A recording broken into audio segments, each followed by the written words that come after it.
Question number 3. Do the Gospels accurately preserve the activities of Jesus Christ? I want you to pay careful attention to how Craig is phrasing his answers, because he's a very smart scholar. He says that the Gospels are in essential agreement with one another, and we can pretty well know what Jesus says. He quotes E.P. Sanders about how we know what Jesus said. E.P. Sanders agrees with me that there are discrepancies among the Gospels, and there is unreliable information scattered throughout the Gospels. And I want to know if Craig agrees with me, because he says that the Gospel writers adapted the words of Jesus. That means they changed the words of Jesus. If they changed the words of Jesus, then how do we know where they've changed them, and where do we know we're actually reading the words of Jesus? The same thing applies to Jesus' deeds. Can we trust what the Gospels say about what Jesus did? If the stories about Jesus were sometimes changed as Christians told and retold the stories as they adapted them, how do we know that they weren't changed a lot before the Gospels were written down? Or are we to think that all 4 Gospels are 100% accurate with respect to Jesus' activities?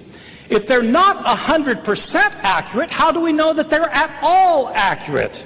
And if we don't know how accurate they are, why should we trust them as historical sources? My own view is that it is absolutely certain that the Gospels did not give an accurate account of the things that Jesus did. For one thing, once again, there are many discrepancies in the accounts, as you can see for yourself, simply by reading them and comparing the Gospel stories for one another. Take any story in any of the Gospels and compare it in detail. Just do it yourself. Compare it in detail with the same story in another Gospel. You will see multiple differences. During Jesus' temptations, what was the second temptation? To jump off the temple or to bow down to worship Satan? Matthew says the first, Luke says the second. If one of the authors felt free to change the details of the story, how do you know that he didn't feel free to change the substance of the story? Did Jesus ride one animal into Jerusalem at the triumphal entry, as in Mark, or did he ride 2 animals, as in Matthew? Did Jesus have extensive conversations at his trial with Pilate, as in John? Or was he silent, except for uttering 2 words, as in Mark? How could it be both? But sometimes the stories are not simply different in minor detail. They are sometimes different in major ways. Let me give you just one example in the couple minutes I have left. Jesus, on the way to his death, in the Gospel of Mark, is completely silent. He carries his cross, or Simon of Cyrene carries his cross, and Jesus doesn't say a word. They nail him to the cross, and he's silent. He's hanging on the cross. Both robbers mock him. The passers-by mock him. Everybody mocks him, and he doesn't say anything until the very end. He cries out, Eloi, Eloi, lama sabachthani. My God, why have you forsaken me? And he dies. That's the end of the story in Mark. Not quite, because then he gets raised from the dead. But how did he feel at the end? Compare that with the Gospel of Luke. In Luke, Jesus is not silent on the way to be crucified. He's going to be crucified, and he sees some women weeping for him by the side of the road, and he turns to them and says, Daughters of Jerusalem, don't weep for me, weep for yourselves and for your children for the fate that's to befall you. Jesus, in Luke's Gospel, is more concerned about these women than he is about his own fate.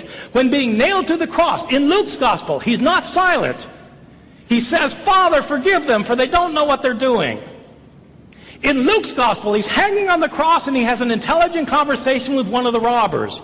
Only one of the robbers mocks him in Luke. The other tells the first robber to be quiet because Jesus has done nothing to deserve this. He turns his head to Jesus and says, Lord, remember me when you come into your kingdom. And Jesus replies to him, Truly I tell you, today you will be with me in paradise.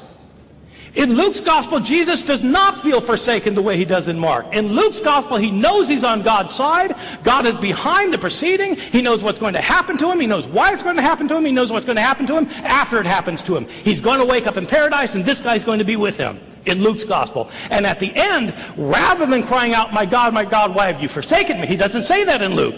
In Luke's gospel, he says, Father, into your hands I commend my spirit. And he dies. This is a very different portrayal of Jesus going to his death from Mark.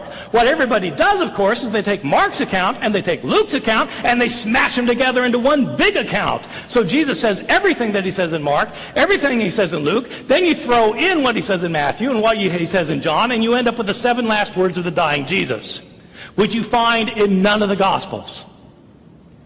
You are free to do that, to smash them all together.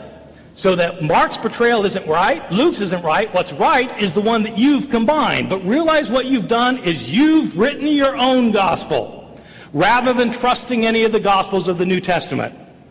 The problem is the Gospels of the New Testament do not agree either on the sayings of Jesus or on the deeds of Jesus.